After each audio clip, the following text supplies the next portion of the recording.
WhatsApp guys 75 डेको च्यालेन्जमा तपाईँलाई welcome छ।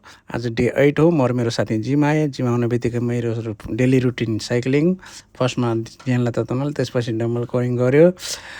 अनि जिममा चाहिँ मैले अलिक बढी फोकस गर्नु पऱ्यो भिडियो भन्दा नि, त्यही भएर भिडियोहरू त्यति राम्ररी बनाउनु पाएको छैन होइन। कस्तो लागिरहेको छ तपाईँहरूले प्रक्रिया दिनु होला है। अनि त्यसपछि बेन्च डिप्स नि हान्यो, त्यसपछि तपाईँको सोल्डर प्रेसर नि गऱ्यो, यो नि गऱ्यो। अनि पहिलाभन्दा बेटर फिल हुँदैछ साथी है। त्यसपछि प्लान गऱ्यो, सबै थोक गरिरहेको छु। गर्नुमा जिम गर्नलाई कुनै कन्जुसी गरेको छैन।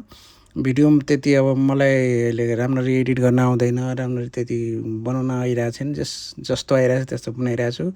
अनि यो खुसी त यो मलाई एकदम लागिरहेको छ, किनकि मेरो बडी एकदम चेन्ज भइरहेको छ होइन। अब बाहिरबाट देख्दाखेरि उस्तै भुँडी देख्दैछ, उस्तै देखायो होला, तर भित्रबाट बहुत कुराहरू चेन्ज भइरहेछ। सो म आफै प्राउड फिल गर्दैछु होइन। प्लान गऱ्यो, स्कुट गऱ्यो होइन। यो पहिला मैले 10-15 चोटि हान्दा नि गाह्रो हुन्थ्यो। अहिले चाहिँ तपाईँको 25 ऱ्यापमा 3 सेट हान्छु, त्यहाँदेखि एकदम मजाले हानिरहेको छु होइन। सो गाइस बहुत राम्रो फिल भइरहेछ होइन। अब मलाई थाहा छैन कि म 75 डे कसरी सघाउँछु, तर थाहै लागिरहेको छैन कि आज डे 8 हो भनेर। Thanks for watching. यस्तै हेरिदिनु होला, लाइक कमेन्ट गर्नु होला।